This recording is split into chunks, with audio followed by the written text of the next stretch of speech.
Ganito guys ang gagawin natin. Magluluto tayo ng dalawang klase ng breakfast ngayon.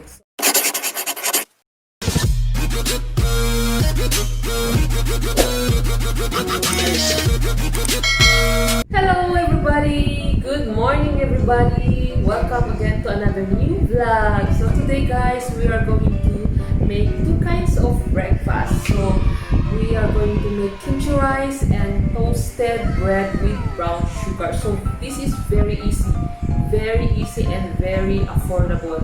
By the way, I will try to speak in English as requested so that everybody will understand, okay?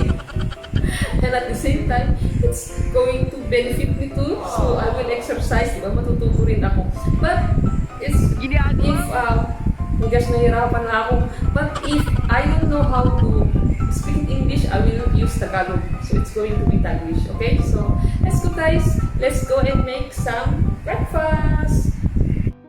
Time to bring out our kimchi.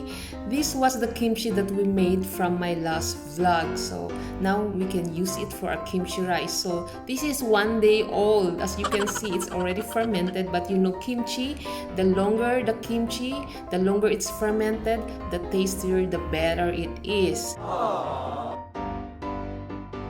kuha tayo ng isa. Ito yung gagawin natin kimchi rice, okay? Okay, so na-prepare ko ng ating onions, bawang, and sibuyas. And i-chop-chop natin tong kimchi natin. Kimchi rice. So, sa kimchi rice, pwedeng lagyan nyo ng bacon kung gusto nyo ng may meat.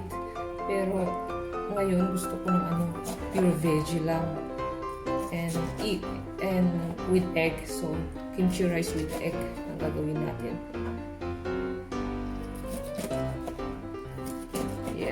So, na to.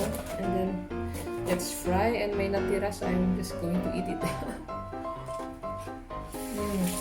Very crunchy.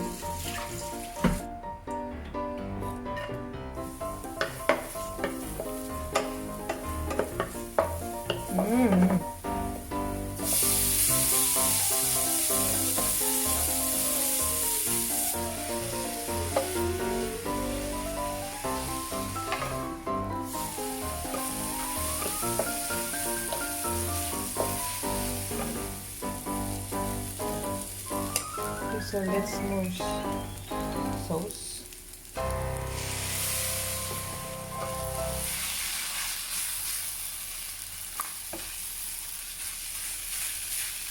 So there you go. Here's our kimchi rice.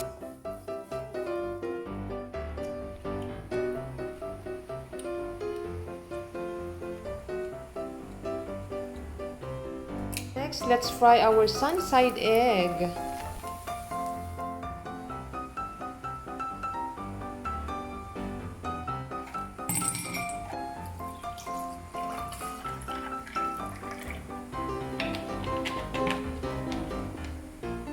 Now, let's make our toasted bread with brown sugar. So, lagyan natin ng sugar. And pwede na yan. And then, mix lang natin siya. Okay.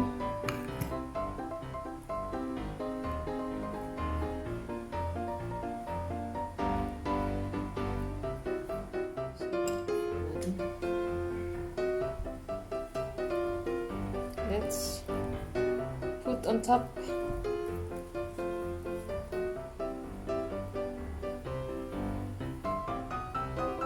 Wala kasi tayong tong.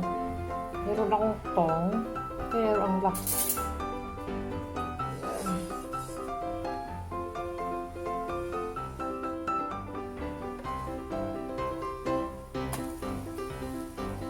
Wow! Sarap! Bango!